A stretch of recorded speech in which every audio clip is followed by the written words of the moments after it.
بسم الله الرحمن الرحيم وإذا حكمتم بين الناس أن تحكموا بالعدل صدق الله المولانا العظيم وصدق رسوله النبي الحبيب الكريم ونحن على ذلك من الشاهدين والشاكرين والحمد لله رب العالمين رب صل وسلم وبارك عليه ঐতিহ্যবাহী সামিলার পর কেন্দ্রীয় জামে মসজিদে পবিত্র সফরুল খয়ের মাসের তৃতীয় জুমার নামাজ পড়ার জন্য আগত মুহতারামি মুকাররমি মুসল্লিন আযম নওজওয়ান ভাইরা পর্দার আড়ালের মাস্তুরা মা ও বোনেরা আসসালামু আলাইকুম ওয়া রাহমাতুল্লাহি ওয়া বারাকাতুহু।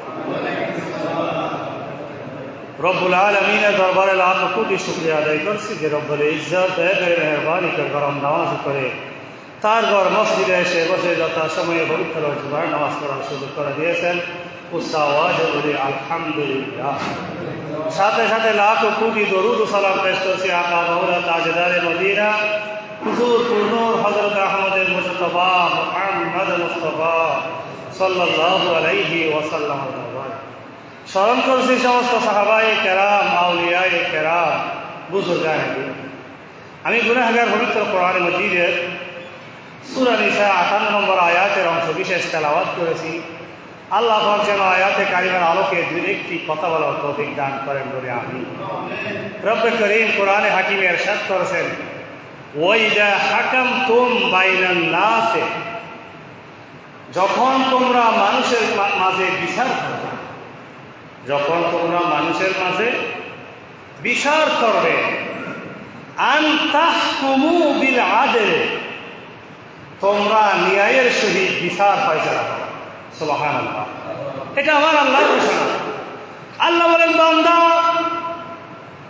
তোমরা যখন সমাজের মধ্যে, তোমরা যখন দেশের মধ্যে, তোমরা যখন রাষ্ট্রের মধ্যে বিবাদমান দুইজন মানুষের মাঝে, বিবাদমান দুইটা গ্রুপের মাঝে, বিবাদমান দুইটা সমাজের মাঝে বিচার কার্য ফয়সালা করবে, আল্লাহ বলেন আন তাহকুমু বিল আদলে, তোমরা ন্যায়ের সহিত ইনসাফের সহিত সেই বিচার কার্য সম্পন্ন করবে।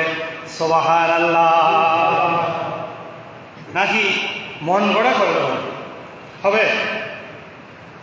রাসূল আকরাম সাল্লাল্লাহু আলাইহি ওয়াসাল্লাম আমার নবীর প্রিয় সাহাবী হযরত মুআয ইবনে জবলকে ইয়ামানের গভর্নর বানিয়ে দিলেন। সুবহানাল্লাহ। হাদিসে পাকের মধ্যে এসেছে, আন্না রাসূলুল্লাহ সাল্লাল্লাহু আলাইহি ওয়াসাল্লাম লাম্মা আরাদা আন ইয়াবআথা মুআযান ইলা আল-ইয়ামান ক্বালা কাইফা তাকদি ইযা আরাদা আলাইকা কদাউন قال أقضي بكتاب الله قال فإن لم تجدني في كتاب الله قال فبسنة رسول الله صلى الله عليه وسلم قال فإن لم تجدني في سنة رسول الله ولا في كتاب الله قال أجتهد الرأي ولا ألو فضرب رسول الله صلى الله عليه وسلم صدره وقال الحمد لله الذي وفق رسول الله لما يرضي رسول الله। سبحان الله। রসূল পাকের প্রিয় সাহাবী মুআয ইবনে জবল, তাকে যখন আমার নবী ইয়ামানের গভর্নর বানিয়ে পাঠাচ্ছেন, তখন বললেন, ও মুআয, তোমাকে আমি ইয়ামানে পাঠাচ্ছি, তো এইখানে যেহেতু তুমি গভর্নর হবে, তো কোনো মানুষ যদি তোমার কাছে বিচার চায়, তুমি কেমন করবে? সুবহানাল্লাহ। কারণ তুমি যখন গভর্নর, তোমার কাছে মানুষ আবেদন নিবেদন করবে, তো কোনো আবেদন করলে তুমি কি করবে? হযরত মুআয জবাব দিলেন, ইয়া রাসূলুল্লাহ আকদি বিকিতাবিল্লাহ, ইয়া রাসূলুল্লাহ আমি আল্লাহর কিতাবের মধ্যে যেরকম ফয়সালা পাই, আমি মুআয সেরকম ফয়সালা করব। সুবহানাল্লাহ। আমি মুআয সেরকম ফয়সালা করব, কারণ রাসূল এসেছে, কোরআন এসেছে, সমাজের মধ্যে ইনসাফ শিক্ষার জন্য, ঠিক কিনা? আল্লাহ চাইলে দুনিয়ার মধ্যে সবগুলো মানুষ পাঠাতে পারতেন না? তো নবী রসুল কেন পাঠিয়েছেন? নবী রসুল পাঠিয়েছেন, কোরআন পাঠিয়েছেন। সমাজের মধ্যে মানুষের মাঝে বিবাদ হবে, ঝগড়া হবে, এই মুহূর্তে যেন তারা ইনসাফটা কায়েম করতে পারে, এই জন্য নবী রসুলের আগমন, এই জন্য কোরআনের আগমন। সুবহানাল্লাহ। সে কথা সূরা হাদীদ আল্লাহ বলেন, লাকাদ আরসালনা রুসুলানা বিল বাইয়িনাতি ওয়া আনজালনা মাআহুমুল কিতাবা ওয়াল মিজানা লিয়াকুমান নাসু বিল কিসতি। সুবহানাল্লাহ। আল্লাহ বলেন, নিশ্চয় আমি রসুল পাঠিয়েছি বিল বাইয়িনাতে, দলিল সহ। আল্লাহ রসুলদেরকে দলিল দিয়েছেন। ওয়া আনজালনা মাআহুমুল কিতাবা, নবীদেরকে আমি আল্লাহ আসমানি কিতাব দিয়েছি। ওয়াল মিজানা, আমি নবীদেরকে মিজান দিয়েছি। এখানে মিজান মানে বালা এবং খারাপ, সমাজের মধ্যে ইনসাফ কায়েম করার থিওরি, ইনসাফ কায়েম করার যুক্তি দিয়ে, ইনসাফ কায়েম করার লজিক দিয়ে আল্লাহ নবী রসুল পাঠিয়েছেন। কি জন্য? লিয়াকুমান নাসু বিল কিসতি, যাতে মানুষ সমাজের মধ্যে ইনসাফ কায়েম করতে পারে। সুবহানাল্লাহ। সেই কারণে রসুল, সেই কারণে কোরআন নিয়ে রসুলগণ দলিল নিয়ে, হুজ্জত নিয়ে, আইন নিয়ে এসেছে। ওয়াল মিজান শব্দটি এখানে আইন অর্থে ব্যবহৃত হয়েছে। নবীগণ এসেছেন, আইন নিয়ে এসেছেন। সুবহানাল্লাহ। সেই কারণে নবী রসুলদের সেই আইন অনুযায়ী যদি সমাজের বিচার ব্যবস্থা না হয়, রাষ্ট্রের বিচার ব্যবস্থা না হয়, ওই সমাজের মধ্যে, ওই রাষ্ট্রের মধ্যে সব সময় কলহ লেগে থাকে। সেই কারণে আজকে আপনি দেখবেন 6 বছরের কন্যা সন্তান ধর্ষিত, পিতা বিচারের আশ্বাস ছেড়ে দিচ্ছেন। হাজার হাজার মানুষ নির্যাতিত, মজলুম হয়েছে, তারা বিচারের আশ্বাস ছেড়ে দিয়েছে। কেন? আপনার আমার দেশের মধ্যে যে বিচার ব্যবস্থা, এটা ব্রিটিশ পার্লামেন্টের ল, যেই লয়ের ভিতরে কোনো মানুষ কোনোদিন বিচার পাবে না। সেই কারণে আল্লাহ নবী রসুল পাঠিয়েছেন, তাদেরকে কোরআন দিয়েছে, তাদেরকে যুক্তি দিয়েছে, দলিল দিয়েছে। ওয়াল মিজান, নবী রসুলদের হাতে আল্লাহ আইন দিয়ে পাঠিয়েছেন। সেই কারণে হযরত মুআজ বলে, ইয়া রাসূলুল্লাহ, আমি আল্লাহর কোরআন অনুযায়ী কি করব? তো রসুল বললেন, কোরআনের মধ্যে যদি তুমি সেই মাসালা বুঝতে না পারো তখন কি করবে? হযরত মুআজ জবাব দিলেন, ইয়া রাসূলুল্লাহ, কোরআনের মধ্যে যদি আমি সে বিচারের থিওরি বের করতে না পারি, তাহলে আমি আপনি রসুলের সুন্নত তরিকা অনুসারে সেই বিচার কার্য ফায়সালা করব। সুবহানাল্লাহ। আমার নবী বলল, মুআজ, তো কোরআন এবং হাদিস দুইটার মধ্যে না হলে কি করবো? কারণ কোরআন হাদিস থেকে তো সবাই সব মাসালা বের করতে পারে না। হয়তো এখন তুমি কোরআনেও পাইলে না মাসালা, হাদিসেও পাচ্ছ না, তখন কি করবা? হযরত মুআজ বলে, ইয়া রাসূলুল্লাহ, আল্লাহ আমাকে যে জ্ঞান দিয়েছে, বিবেক দিয়েছে, আমি তখন আমার বিবেক খাটিয়ে আমি সেই ফায়সালা করব, আমি অলস বসে থাকবো না। সুবহানাল্লাহ। আমার নবী খুশি হয়ে গেলেন, আল্লাহর তারিফ করলেন। হযরত মুআজের সিনার মধ্যে আমার নবী সওয়াল মানলেন, আমি নবী যেরকম চাচ্ছি, তোমার মুখ থেকে সেই মর্জি মোতাবেক কথা বের হয়েছে। সুবহানাল্লাহ। সেই কারণে বিচারক রাষ্ট্রকে নিয়োগ দিতে হবে তার বিচক্ষণতা থেকে, ঠিক কিনা? আমাদের দেশে আমরা যারা বিচারক নিয়োগ দিচ্ছি, বিচক্ষণতার সাইডে অন্য কিছুকে বেশি গুরুত্ব দেওয়া হয়। যেমন সামাজিক যোগাযোগ মাধ্যমে বারবার যারা বিচার কার্যে নিয়োগ করছেন তারা বিসিএস, একজন ভাই বিসিএস নিয়ে মন্তব্য করছেন যে জাপান চীনের বিজ্ঞানীরা বাংলাদেশে এসে পদ্মা সেতু বানায়, আর আমার দেশে যারা বিজ্ঞানীর সনদ অর্জন করে বিসিএস পায়, এরা পদ্মা সেতুর নট বল্টু কয়টি সেটা মুখস্থ করে। নাউজুবিল্লাহ। তা আপনার দেশের বিজ্ঞানী হাকিম বিচারক যদি শুধু ফর্দা নদীর দৈর্ঘ্য প্রস্থ মুখস্থ করে নটবল্ট মুখস্থ করে, যদি বিচারক হয় বিজ্ঞানী হয়, সেই বিজ্ঞানী দিয়ে আপনার দেশ কি করবে? সেই হাকিম দিয়ে আপনার দেশ কেমন করে চলবে? সেই কারণে যারা বিচার কার্যে নিয়োজিত হবেন তাদেরকে আদেল হতে হবে, পরহেজগার হতে হবে, সবচেয়ে বেশি গুরুত্ব থাকতে হবে বিচারকের উদ্ভাবনী ক্ষমতা। সুবহানাল্লাহ। চোখ দেখে বুঝার ক্ষমতা বিচারককে অর্জন করতে হবে আমার আল্লাহ। সেই কথা কোরআনে হাকিমে ইরশাদ করেছেন বিচারক কেমন হতে হবে। সূরা হযরত সূরা আম্বিয়া 78-79 নম্বর আয়াত। ওয়া দাউদ ওয়া সুলাইমান ইয ইয়াহকুমানি ফিল হারসি ইয নাফাশাত ফীহি গনামুল কওম ওয়া কুন্না লিহুকমিহিম শাহিদিন ফাফাহামনাহা সুলাইমানা ওয়া কুল্লান আতাইনা হুকমান ওয়া ইলমা। সুবহানাল্লাহ।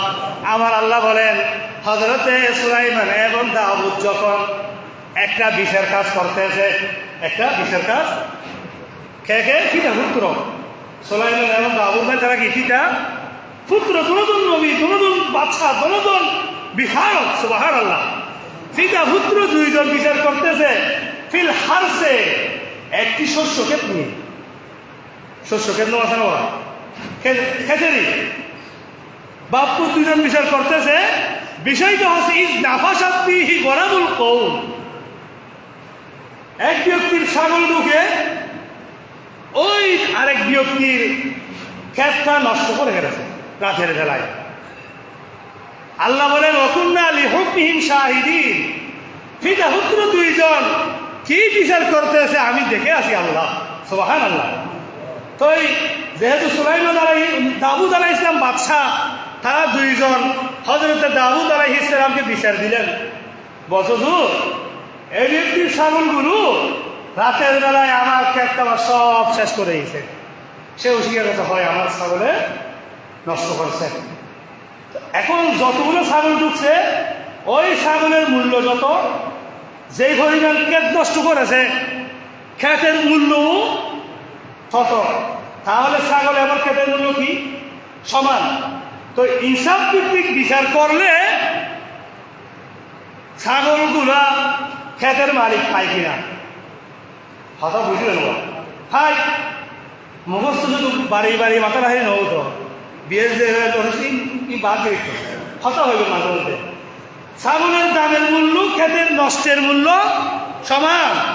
তাহলে যার ক্ষেত নষ্ট হয় যে সে ছাগলগুলো হয় না বিচার অনুযায়ী। দাউদ আলাইহিস সালাম ওই ক্ষেত যার নষ্ট হয়েছে তাকে ছাগলগুলো দিয়ে দিলেন। হযরত দাউদ আলাইহিস সালামের ঘর থেকে বিচার কার্য থেকে যখন বের হয়ে যাচ্ছেন, হযরত সুলাইমান বললেন ওয়া আপনাদের বিচার কাজ আব্বা কি করেছে একটু বলেন। তখন বললেন ক্ষেতের মালিক ক্ষেত নষ্ট হওয়ার মূল্য যেহেতু ছাগলের সমান, সেই কারণে আমাকে ছাগলগুলো বিচারে দিয়ে দিয়েছে। সুবহানাল্লাহ। দরজার মধ্যে পুত্র বসে আছে হযরত সুলাইমান, যাক দিয়ে আল্লাহ বলেন ওয়া কুল্লান আতাইনা হুকমান ওয়া ইলমান। আমি হযরত সুলাইমানকে হিকমত দিয়েছি, ইলম দিয়েছি, তিনি খুব বিচক্ষণ। সুবহানাল্লাহ। তিনি আপত্তি জানালেন, হয়তো আমার আব্বা যে বিচার করেছে আমি এর চাইতেও চমৎকার বিচার করতে পারবো সেটা। সুবহানাল্লাহ। আপনারা বাপ ফলে লাঠি নিয়ে ফিটে শুরু করতাম, বেহাত ফুয়া হতুন, বুড়োর অতি বুড়ো আদর্শ হইতাম, হইতো না হইতাম। এই যে উদ্ভাবনী ক্ষমতা, বিচক্ষণতা, আব্বা পুত্র আমি করছি এর চাইতে তুমি উত্তম বা ফাইসাল এটা দিয়ে দাও। পুত্র বলল আব্বাজি যার ক্ষেত নষ্ট হয়েছে তাকে আপনি ছাগলগুলো সাময়িক সময়ের জন্য দিয়ে দিন, আর যে ব্যক্তি ছাগলে ক্ষেত নষ্ট করেছে তাকে আপনি অর্ডার দিন সেই যেন ওই ক্ষেতের মধ্যে পুনরায় গাছ লাগাই পরিচর্যা করে ফল উৎপাদন করে। ওই ব্যক্তির যে শস্য নষ্ট হয়েছে ওই ছাগলের মালিক যদি ফসল উৎপাদন করে পূর্বের মতো যদি করে দিতে পারে তাহলে ক্ষেতের মালিকের ক্ষতি কি হয়েছে? পূরণ হয়েছে। ক্ষেতের মালিকের ক্ষতি, তো ক্ষেতের মালিকের ক্ষতিপূরণ হয়ে গেছে। এই সময়ের মধ্যে ক্ষেতের মালিক তার ছাগলগুলো দুধ দহন করে ফসল বিক্রি করে রুজি রোজগার করবে, তাহলে ক্ষেতের মালিকেরও কোনো ক্ষতি হচ্ছে না, ছাগল মালিকেরও কোনো ক্ষতি হচ্ছে না। সেই যদি ওই ক্ষেত পুনরায় আবাদ করে দিতে পারে, তার ছাগলগুলো তাকে দিয়ে দেন, আর ক্ষেতের মালিকের মালিক হয়ে যাবে। সুবহানাল্লাহ বলেন না? আব্বা আল্লাহর পুত্র, তোমার রায় অনেক চমৎকার, উভয়জন খুশি হবে, উভয়জনের ক্ষতি হবে না। আমি ফিকার রায় বাতিল করলাম, তুমি সুলাইমান, আল্লাহ তোমাকে হিকমত দিয়েছে, তোমার এই হিকমতপূর্ণ রায় আমি পুনরায় আপিল করে কার্যকর করে দিলাম। বিশাল বিশাল উদ্ভাবনী ক্ষমতা লাগবে। শুধু পদ্মা সেতুর নটবল্টু নিয়ে বাংলাদেশের দৈর্ঘ্য হতো, এটা বিসিএসের প্রশ্ন হওয়া উচিত নয়। উচিত হতে হবে বাংলাদেশের দৈর্ঘ্যটা রক্ষা করার কৌশল বলো, ঠিক কিনা? আমাদের বিসিএস যারা দেয় প্রায় সময় দেখে দেয় হাতের মধ্যে বই থাকবে, আর তোমাকে মুখস্থ হবে না, বিচক্ষণ এবং উদ্ভাবনী শক্তির সৃষ্টি করতে হবে। আমি বিসিএস কমিশনকে একটা আহ্বান জানাই। সুলাইমান ইবনে দাউদের আরো বিচারের কথা আছে হাদিসের মধ্যে, সংক্ষেপে বলছি বুঝার জন্য। দুইজন মহিলা বাচ্চা নিয়ে হাঁটতেছে, হঠাৎ করে বুখারীর হাদিস, বাঘ এসে এক মহিলার সন্তান নিয়ে গেছে, দোনো মহিলার কোলে সন্তান ছিল। বিচার কি হযরত দাউদ আলাইহিস সালামের জমানায় কাছে আসলো, তখন হযরত দাউদ আলাইহিস সালাম বড় মহিলার ক্ষেত্রে সন্তানের রায় দিলেন। কারণ দোনো মহিলা দাবি করতেছে, ও একজন বলতেছে ওর ফুলা নিয়ে গেছে বাঘে, আর একজন বলতেছে ওর ফুলা নিয়ে গেছে। তখন বয়োজ্যেষ্ঠ যিনি দাউদ আলাইহিস সালাম তার কাছে রায়টা দিলেন। তখন সুলাইমান আসলাম বলে, কি রায় পেয়েছো মা তোমরা? বড়টাকে দিতে বলছে আদালত, হয়তো এটা সুন্দর হয় না, আমি এর চাইতে আরো সুন্দর রায় আমি সুলাইমান দিতে পারবো। হয়তো কি রায়? সুলাইমান বললেন, একটা চাবুক ছুরি নিয়ে আসো, আমি একজনকে কেন সন্তান দিব? এখানে তো দোনো মহিলা দলিল দিতে পারে নাই, কারণ বিচার পাওয়ার জন্য কমপক্ষে কয়েকজন সাক্ষী রাখবে, দুইজন বলেন না? তো বাঘেতে ফোয়াই এমনি তো এখানে তো আর কোনো সাক্ষী ছিল না, তো কোনো মহিলাই তো সাক্ষী আনতে পারে নাই, একতরফারায় কেমনে হবে? আমি সুলাইমান সেটা মানি না, আমি সুলাইমান একজনকে ফোলা দিব না, ফোলাকে 2 খণ্ড করে 2জন মহিলাকে দিব। শুনে আনা হলো। সুলাইমান আলাইহিস সালাম যখন ওই সন্তানকে দ্বিখণ্ডিত করবে, সন্তানের আসল মা হু করে কেঁদে উঠল, হে আল্লাহর নবী, তুমি এই মাসুম সন্তানকে কেঁদো না, আমি এতদিন মিথ্যা বলেছিলাম, এটা আমার সন্তান নয়, এটা বড় মহিলার সন্তান, আপনি সন্তান তাকে দিয়ে দেন, আল্লাহ আপনাকে রহম করুন, আপনি এরকম সন্তান দ্বিখণ্ডিত করিয়েন না। তখন সুলাইমান আলাইহিস সালাম রায় দিলেন ছোট মহিলার সন্তান। সুবহানাল্লাহ! কেমনে? ওই বড় মহিলা যদি তার সন্তান হইতো, সেই কোনোদিন সন্তান কেটে ফেললে চুপ করে বসে থাকতো না, ঠিক কিনা? আসল মা তার সন্তানের জন্য কেঁদে উঠলো, উদ্ভাবনী বিচক্ষণতা বলে এই সন্তান হবে ছোট মহিলা। সুবহানাল্লাহ! একটু সালাতুলিয়া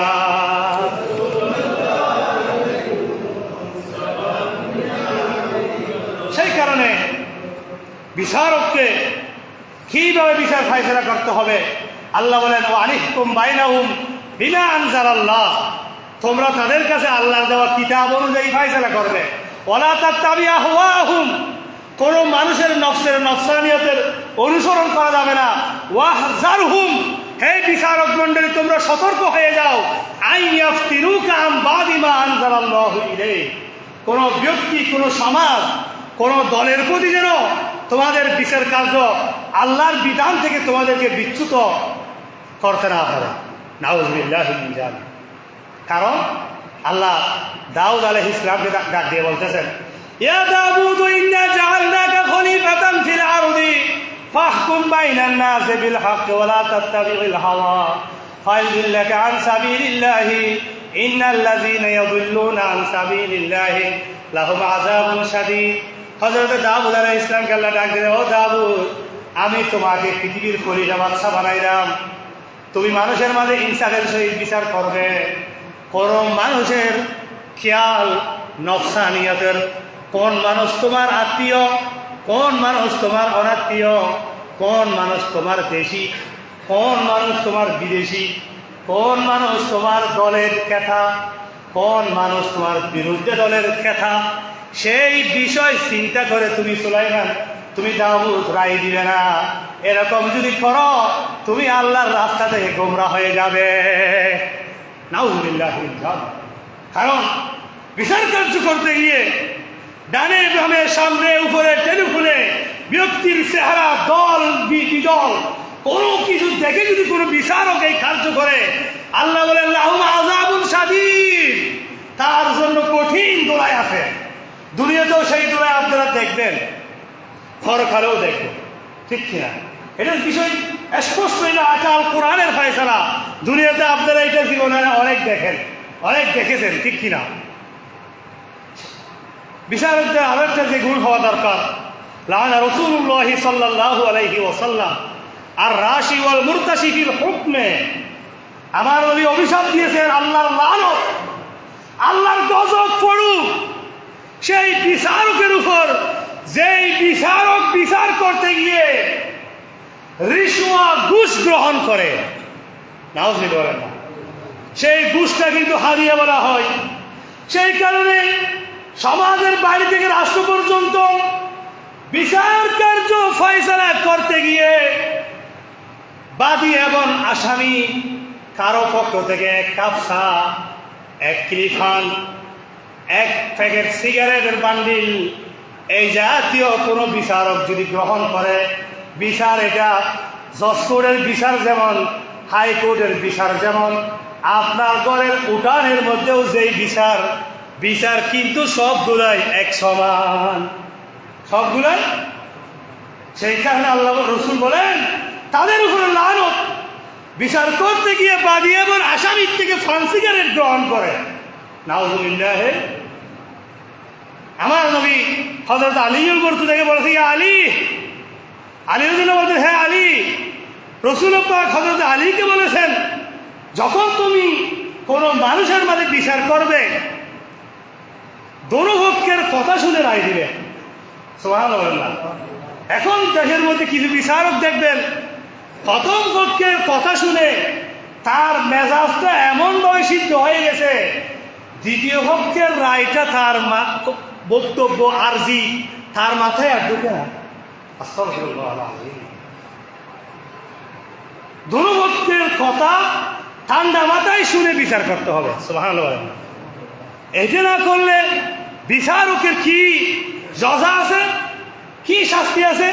আমার নবী বলেন সাবধান, মান ওয়ালিয়াল কদা ফাকাদ যুবিহা বিগাইরি সিকিনিন। আমার নবী বললেন যে ব্যক্তি বিচারক হলো, বিচারকের দায়িত্ব গ্রহণ করলো, সেই ব্যক্তি ছুরি ছাড়া জবেহ হয়ে গেল। কি বললেন? যে ব্যক্তি বিচারকের দায়িত্ব নিল সেই তলোয়ারবিহীন, বুলেটবিহীন, অস্ত্রবিহীন আঘাতপ্রাপ্ত হয়ে জবেহ হয়ে গেল। কি সাবধান মানি, তুমি বিচারক হয়েছ না, বিচারক হয় নাই, নিজেকে নিজে তলোয়ারবিহীন দ্বিখণ্ডিত করেছ। সাবধান। আমার নবী আলী হাদিসে বলেছেন, আল কুদাতু সালাসাতুন ইসনানি ফিন নার ওয়া ওয়াহিদুন ফিল জান্নাহ। বিচারক তিন প্রকারের আছে। এক প্রকারের বিচারক জান্নাতি, দুই প্রকারের বিচারক জাহান্নামী। হয়তো জান্নাতি কোনটা?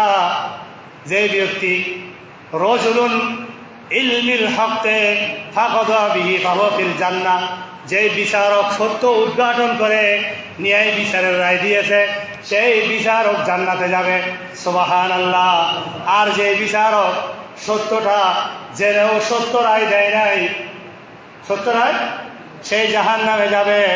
আর এক নম্বর বিচারক, যেই বিচারক সত্য জানার জন্য চেষ্টা করে নাই, সেই বিচারকও জাহান্নামে যাবে। সেই কারণে বিচারককে আদালতের কাঠগড়ায় দাঁড়িয়ে রায় দেওয়ার আগে 2 রাকাত নামাজ পড়ে খোদাই একটা মদদ চাওয়া দরকার। কারণ রসুল বললেন বিচারক তুমি সুরবিহীন জবে হয়ে গেছো। ইত্তাকুল্লাহ ফিরদৌসে সালাতুনিয়া।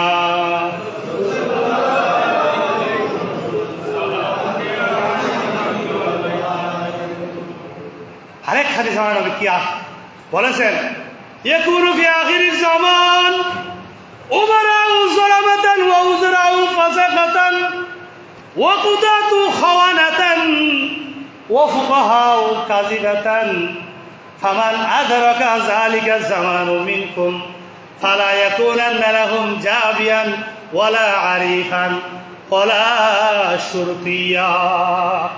সুবহানাল্লাহ। আমার নবী বললেন, উম্মত আখেরি জমানায় এমন এক সময় আসবে যে এখন বলে না, আপনি যখন আপনি বড় অফিসে বলেন ভাই হুকুমের তাবেদার হয় না, হয় তুই এর জন্য অর্ডার অর্ডার অর্ডার মানতে হয়, অর্ডার। তো অর্ডার মানে কি তুমি নিজেকে নিজে সুরবিহীন জবাই করবা? আমার নবী বললেন, উম্মত এমন এক সময় আসবে যেই সময়ের মধ্যে বাদশাগণ হবে জালেম। বাদশাগণ কি হবে? ফাসাকাতান, মন্ত্রী হবে ফাসিক, মন্ত্রী হবে। আর কি হবে? ওয়াকুদাতু খাওয়ানাতান, খাওয়ানাতান, বিচারক হবে খিয়ানতকারী, বিচারক হবে খিয়ানতকারী। বাদশা হবে জালেম, মন্ত্রী হবে ফাসিক, বিচারক হবে খিয়ানতকারী। ও ফুকাহাউ কাযিবাতান, মুফতি জামান, দেশের শ্রেষ্ঠ মুফতি হবে কাযযাব। নাউযুবিল্লাহ। দেশের শ্রেষ্ঠ মুফতি হবে কাযযাব, সেইগের কথা। বাদশা হবে জালেম, মন্ত্রী হবে ফাসিক, বিচারক হবে খিয়ানতকারী, মুফতি হবে মিনিটে মিনিটে মৃত্যু, এক সেকেন্ড আগে মিথ্যা বলবে। এরকম মুফতির প্রায় দুর্ভব হয়ে যাবে। উম্মত জানি রাখো, তোমাদের সময়ের মধ্যে যদি এরকম অবস্থার সৃষ্টি হয়, যেই সময়ে তুমি দেখতে পাচ্ছ বাদশা জালেম হয়েছে, মন্ত্রী ফাসিক হয়েছে, বিচারক খিয়ানতকারী হয়েছে, মুফতি যদি হয়ে যায় এই কাযযাবের মৃত্যু, এই সার্ভিস যদি পেয়ে যাও, তুমি মনে করবে কিয়ামত অতি সন্নিকটে এসেছে। এই মুহূর্তে তুমি তোমার ঈমান এবং আমল রক্ষার জন্য ওই জালেম বাদশার পক্ষ থেকে সম্মানী কোনো দায়িত্ব গ্রহণ করবে না, ওই বাদশার পক্ষ থেকে কোনো পদবি গ্রহণ করবে না, কোনো পদবি, প্রশাসনিক পদবি গ্রহণ করবে না, সম্মানিত কোনো কাজ তাদের পক্ষ থেকে গ্রহণ করবে না। এই সময়ের মধ্যে তুমি তাদের থেকে সাবধান থাকবে। সুবহানাল্লাহ। কারণ এখানে আমি কেউ বলে আমি অর্ডারের কারণে করেছি, আমার বিবেক ছিল একদিকে, কিন্তু কি আমি সাবের জন্য পারি নাই, এইটা বলার সুযোগ নাই। রসুল বললেন এইটা যদি হয়ে যায়, এই সার বিষয় যদি তোমার হাতের নাগালে আসে, তখন তুমি ঈমান বাঁচানোর জন্য ওই কাজ থেকে বিরত থাকো। সুবহানাল্লাহ। কিন্তু সালাতুনিয়া।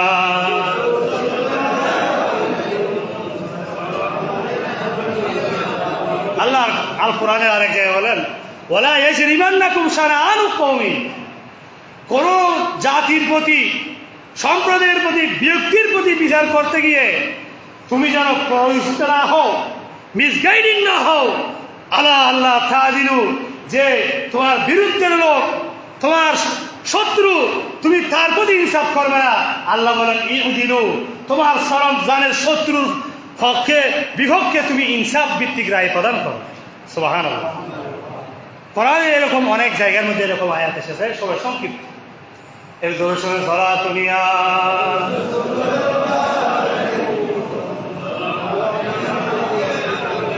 অনেক জায়গার মধ্যে আছে, ওয়াইল হাকামতা ফাহকুম বাইনাহুম বিল কিসত, যখন তোমরা বিচার করবে ইনসাফের সহিত বিচার করবে। আল্লাহ ইনসাফকারীদের পছন্দ করেন।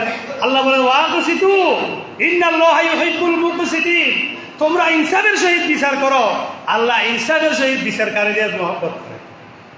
রাসূল পাক বললেন আকিমু হুদুদ আল্লাহ, তোমরা আল্লাহর হুদুদ, যেই যেই বিচার কার্য আল্লাহর বিধান অনুযায়ী হচ্ছে ওই বিচারের শাস্তি তোমরা কায়েম করো।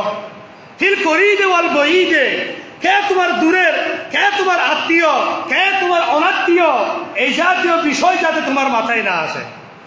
ওলা তাখুযকুম ফিল্লাহি লাওমাতুল লাইম, আল্লাহর সেই বিধান, বিচারের সেই বিধান কার্যকর করতে গিয়ে কোনো সমালোচনাকারীর সমালোচনা যেন আপনাকে বিব্রত না করে। শরীয়তে সূরা নূরের 2 নম্বর আয়াত, জেনাকারীর শাস্তি আজকে 6 বছরের শিশু দর্শিত, তার বিচার হচ্ছে না, দিতে বলছে বিচার আমি চাই না, কারণ বিচার ব্যবস্থায় অনাস্থা এসেছে। আল্লাহ বলেন ওয়ালা তাখুযকুম বিহিমা রাফাতুন ফি দীনিল্লাহ, কোন ব্যভিচারীর শাস্তি হুদুদ কায়েম করার ক্ষেত্রে কোন বিচারক যেন তাদের প্রতি কোনো ধরনের শীতলতা না দেখায়। কোরআন বলে এই জাতীয় বয়স্ক ব্যভিচারীদেরকে প্রকাশ্যে পাথর নিক্ষেপ করো। একটা বিধান যদি বাংলাদেশের ঢাকা জাতীয় মসজিদের সামনে যদি একটা রায় যদি কার্যকর হয় যে ব্যভিচারীর শাস্তি পাথর মেরে মৃত্যুদণ্ড কার্যকর হবে, তাহলে দেখবেন বাংলাদেশে আর কোনো ব্যভিচারের কাজ ঘটবে না। তো বিচারের নামে যেহেতু তামাশা হয়, বিচারের নামে যেহেতু অবিচার হয়, সেই কারণে সমাজের আবার বৃদ্ধা বনিতা প্রত্যেকটা মানুষ বিচার কার্যে যেতে সব সময় কনফিউশন, দুর্বলতা কাজ করে, ঠিক কিনা? এই দুর্বল সলাতুনিয়া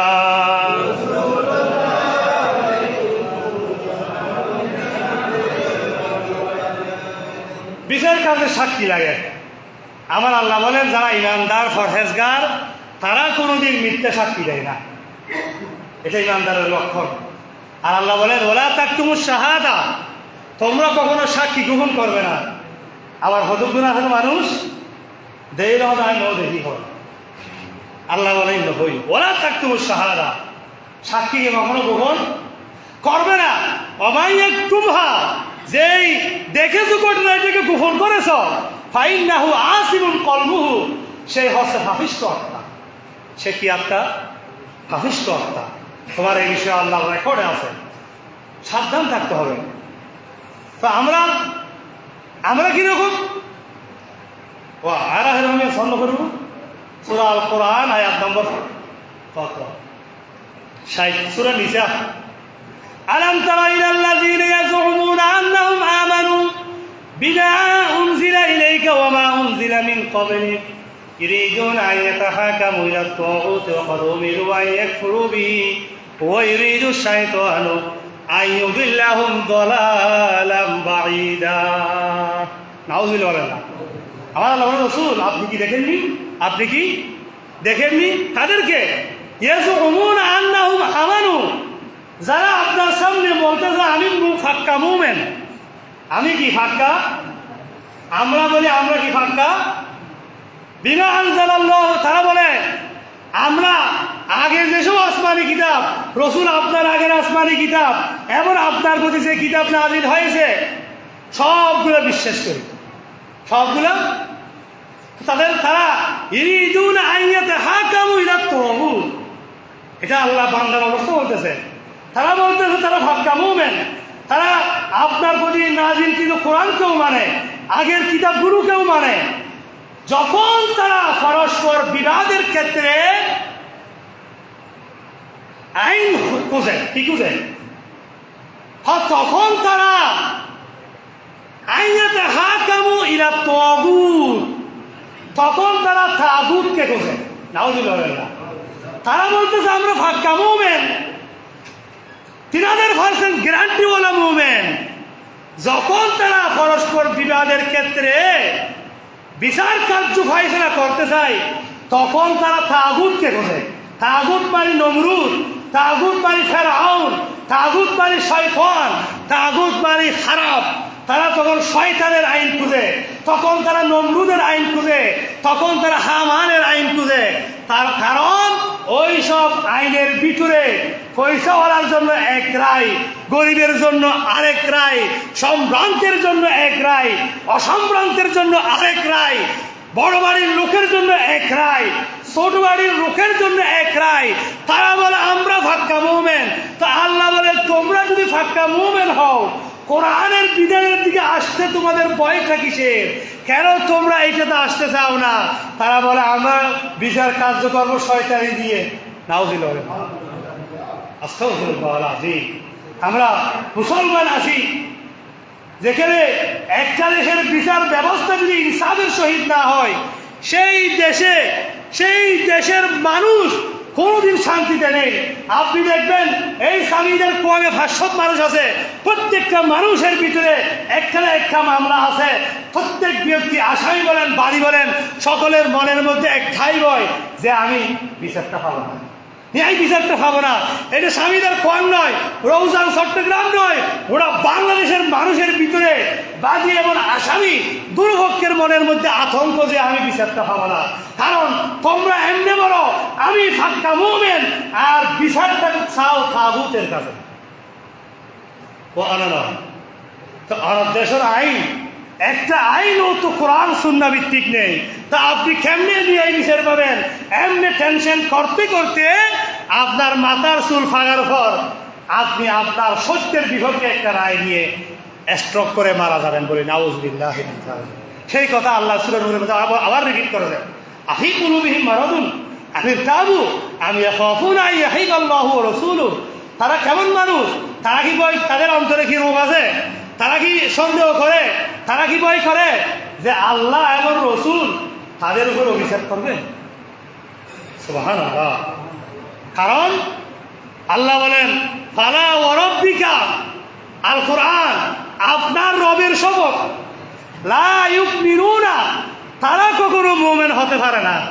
তারা কখনো মুমিন হতে, তারা হাত্তা ইউহাক্কিমুকা ফীমা শাজারা বাইনাহুম, যারা পারস্পরিক সামাজিক যে কোনো বিবাদের ক্ষেত্রে, যে কোনো ঝগড়া ফাসাদের ক্ষেত্রে রসুলের ফায়সালাকে যারা গ্রহণ করবে না, রসুলের বিচারকে যারা মানবে না, তারা কোনোদিন কোনো মুমিন হতে।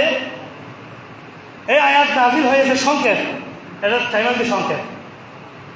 রসুল পাকের সময়ে এক আনসারী এবং এক সাহাবী হযরত জুবাইর, দুজনের মধ্যে একটা ঝগড়া হয়েছে। ঝগড়া কীরকম? সরার ফানিও আছে, সরার ফানি হচ্ছে তো এটা বাড়ি নিচু নিকে তো নিকে আদে না, হ্যাঁ হচ্ছে উপর থেকে। তো উপর থেকে যখন আসে, উপরের থেকে আসার সময় পানি হবে আগে দিয়ে জমির আগে আসি আর দণ্ড করবো, তারপর দণ্ড হবো। এখন আনসারি যে হতো না, হযরত জুবাইর হতো উর্তু পানির, তাই পানির গতিপথ বন্ধ করে আর জমিনটা আগে ভর্তি, আমার জমিটা আগে শেষ দিব, তারপর 2 নম্বরটা দাও। ওই আনসারির জমি 2 নম্বরে ছিল। তখন আমার নয় বললেন জুবাইরের কথা ঠিক, যেহেতু ঘরতে ভারী আসতেছে, ওর জমিটা যদি বরফ দিয়ে শেষ নালে ভারী নিচের দিকে চলে যাবে, ওর জমিটাতে ফসল হবে না। বাই স্টিপ একটার পর একটা শেষ দিবে। তখন ওই আনসারি বললেন এটা আপনার ফুফাতো ভাই বিনা, আপনি একটু তারপরে সিম্পেটি করেছেন। রসুল পাকের চেহারা বিবর্ণ হয়ে গেল। আল্লাহ আয়াত নাযিল করে দিলেন, আনসারী তুমি কেমনে বলতেছো 100% মুমিন? যে রসুল সত্য রায় দিয়েছে তুমি সন্দেহ করলা। আল্লাহ তোমার রবের শপথ, সামাজিক পারস্পরিক বিভেদের ক্ষেত্রে যদি কোরআন সুন্নাহর বিধানকে যদি তোমরা অবজ্ঞা করো, তোমরা হচ্ছ টোটো মারা মুসলমান। তাহলে আসেন, আপনার উঠানের বাড়ি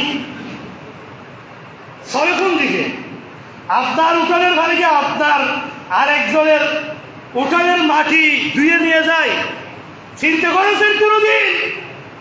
পারস্পরিক বিধানের ক্ষেত্রে সুন্নাহকে না মানলে আপনি কোন ধরনের মুমিন? আপনার দলের বিল্ডিং এর ফানির কারণে পার্শ্ববর্তী বেড়ার ঘরের বেড়া ফসে যায়, আপনি কোন ধরনের মুমিন? আপনার ফানির কারণে আরেকজনের ঘর নষ্ট হয়ে যায়, আপনি কোন ধরনের মুমিন? আপনার গাড়ির কারণে আরেকজনের রাস্তা নষ্ট হয়ে যায়, আপনি কোন ধরনের মুমিন?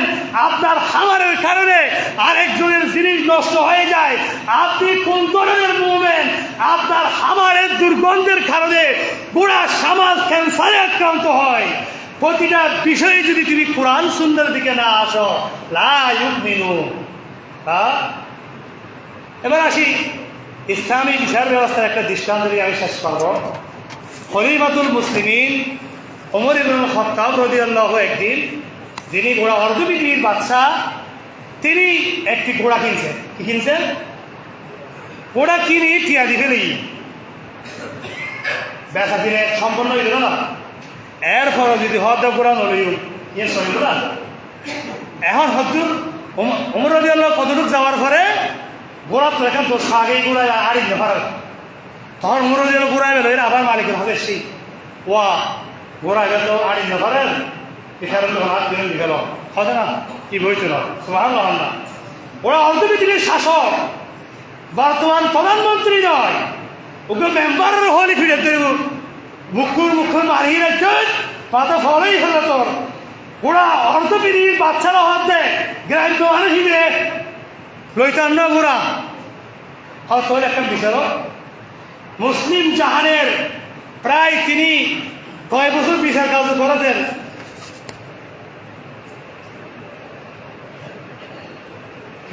প্রায় 60 থেকে 80 বছর শিখেছে।